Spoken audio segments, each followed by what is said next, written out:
So it's Friday and we've had a great week. It's just been a little bit of a long week because we've had a lot of testing, things that we have to do at the beginning of the year.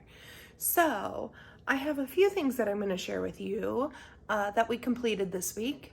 So stay tuned.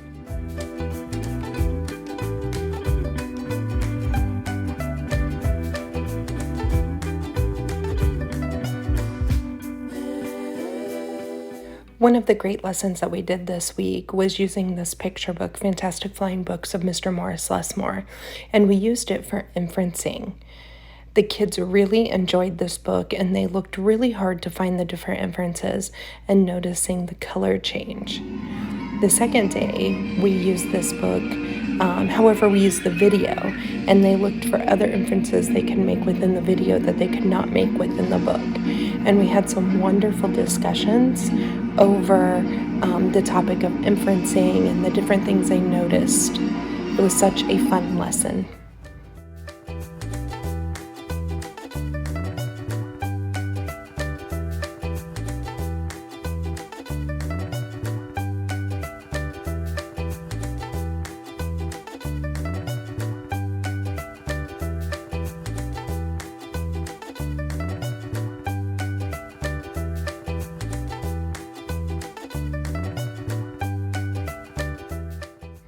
Some other things that we worked on this week was place value.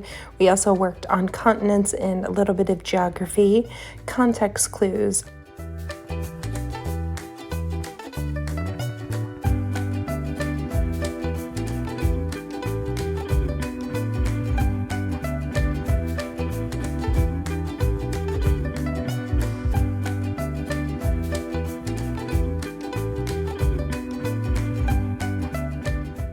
The way I do my lesson plans is I plan everything out in Google Slides. And as you can see, as I'm flipping through, I have my whole day within one slide. So I start with my writing, we go into my reading, we then will go into math, social studies, and a study hall towards the end of the day. But slides help me stay on topic. They help me to stay in my correct timing. Everything that I need is there. Questions that I've already thought out, it's all there. And so those are easy for me to just go through each year and adapt to the current class that I have. I can add things in, take things out, but pretty much what I do is in there. So you can see I have a good morning slide for each one. That was a freebie from Teachers Pay Teachers, and I just change it for each day. And it's a really great way to keep yourself on task. My general slide layout is from the package that I bought from Pocketful of Primary, and I've just kind of adapted it a little bit to my taste. The layout is very similar to hers, but I've used my own fonts that I've created within PowerPoint.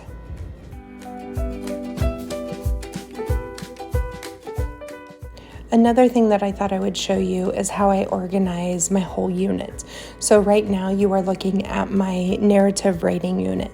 So all of my lessons are within there, and I just copy and paste them to put them into a daily slides, which is what you just looked at previous. So everything I need, this is my inference and context clues unit. So everything is in there, which is nice. I can add to it, I can take away. You can see different activities from well-known people like teaching with a mountain view. There's a lot of different things in there, some videos from vocabulary.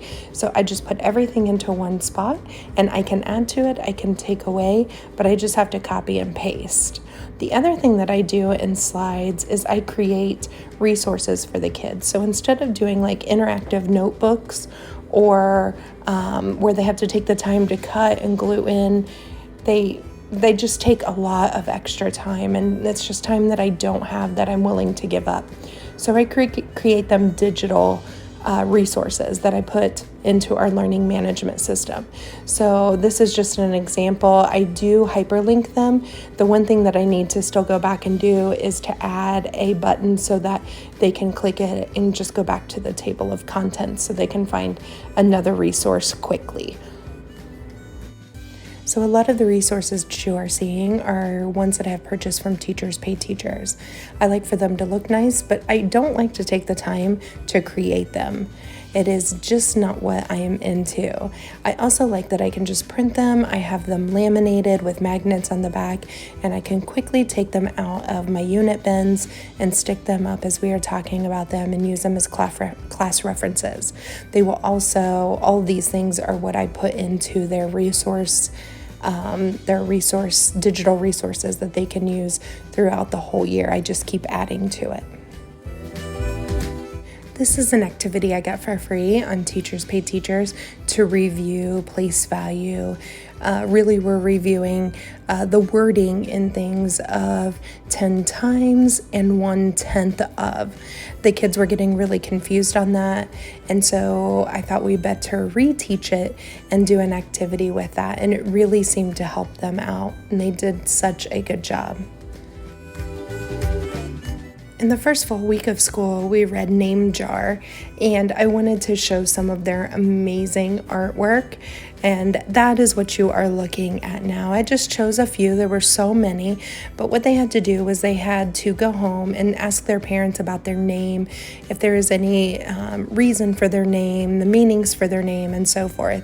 And then we took time to write a paragraph using that information, and then we used art projects to draw their own half self-portrait, and this is how it turned out.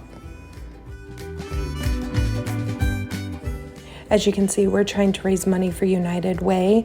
After counting our money, we realized how far behind we are, so we sent this picture to our parents because we really want to win a party, so we're begging. Thank you so much for joining me this week. Hopefully you found something that you can use in your own classroom. Don't forget to like and subscribe. See you next week.